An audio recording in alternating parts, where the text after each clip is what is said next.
मित्रहो नमस्कार, स्वागत आहे तुमचं या चॅनलवर। आज मी बघितला धमाकेदार मूवी ज्याचं नाव आहे लव्यापा। ह्यात मुख्य भूमिकेत आहेत जुनैद खान, खुशी कपूर आणि आशुतोष राणा। हा मूवी 2022 मध्ये आलेल्या लव टुडे या तमिळ मूवीचा रिमेक असला तरी मी तो मूवी बघितला नसल्यामुळे हा मूवी मला फ्रेशच वाटला। चला तर मग जाणून घेऊया या चित्रपटाविषयी।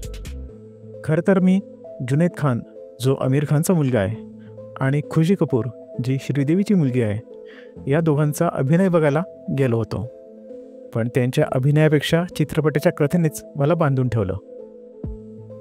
ही कथा आणि पटकथा या दोन आहेत चित्रपटाच्या जमेच्या दोन बाजू।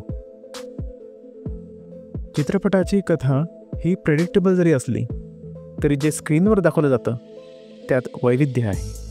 हा चित्रपट तरुणाईसाठी काढला असल्यामुळे या चित्रपटाचा स्क्रीन प्ले आजकालच्या मुलामुलींना नक्कीच आवडेल।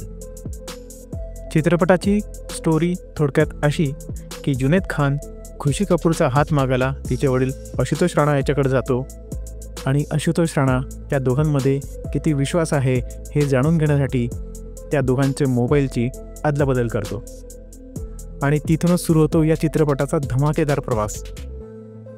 आपल्या मोबाईलमध्ये जे काही आहे ते समोरच्याला कळायला नको म्हणून केलेली खटपट किंवा काही गौप्यस्फोट झाल्यानंतर केलेली सारवासारव हे सगळे चित्रपटामध्ये धम्माल घडवून आणतात।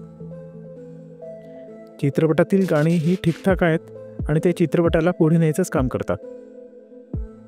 जुनैद खान जो अजिबात आमिर खानसारखा वाटत नाही आणि खुशी कपूर जे अजिबात श्रीदेवीसारखी वाटत नाही, या दोघांचंही काम ठीकठाक आहेत आणि ॲक्टिंग समाधानकारक आहे।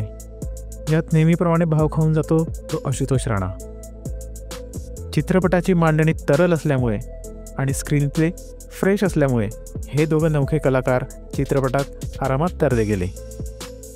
जुनैदने त्याच्या वडिलांच्या पावलावर पाऊल ठेवायचा प्रयत्न काही दृश्यामध्ये केलेला दिसतो। दोघांची ॲक्टिंग अजून थोडी चांगली असायला हवी होती। असो, हा जरी एक चांगला चित्रपट असला तरी हा सगळ्यांसाठी नाही। चित्रपटाचा मूळ ऑडियन्स हा तरुणाई असल्यामुळे जे इंस्टाग्राम वगैरे सोशल मीडियामध्ये ॲक्टिव्ह असतात, रील्स वगैरे बनवतात, तो असल्यामुळे सगळ्यांनाच ही कथा आवडेलच असे काही नाही। ह्यासोबतच चित्रपटामध्ये एक आक्षेपार्ह क्लिप पण आहे, ब्लर आहे, पण तरीसुद्धा ती परिवारासोबत बघू शकत नाही। ज्यांना मित्रमैत्रिणींसोबत धमाल करायची आहे त्यांच्यासाठी हा चित्रपट नक्कीच चांगला आहे। अशा तरुणाईला मी हा चित्रपट नक्कीच रेकमेंड करेल, कारण याच्यामध्ये एक चांगला स्ट्रॉंग सोशल मेसेजसुद्धा आहे। आपण एखाद्या गोष्टीची मस्करी करायला जातो पण नंतर त्याचं काय होऊन बसतं हे जाणण्यासाठी हा चित्रपट नक्की बघावा। मी ह्या चित्रपटाला 10 पैकी 7 मार्क्स देईल। बाकी तुम्ही बघितला असल्यास तुम्हाला कसा वाटला हे कमेंटमध्ये सांगा। रिव्ह्यू आवडले असल्यास आपल्या चॅनलला लाईक करा, शेअर करा, सबस्क्राईब करा। धन्यवाद।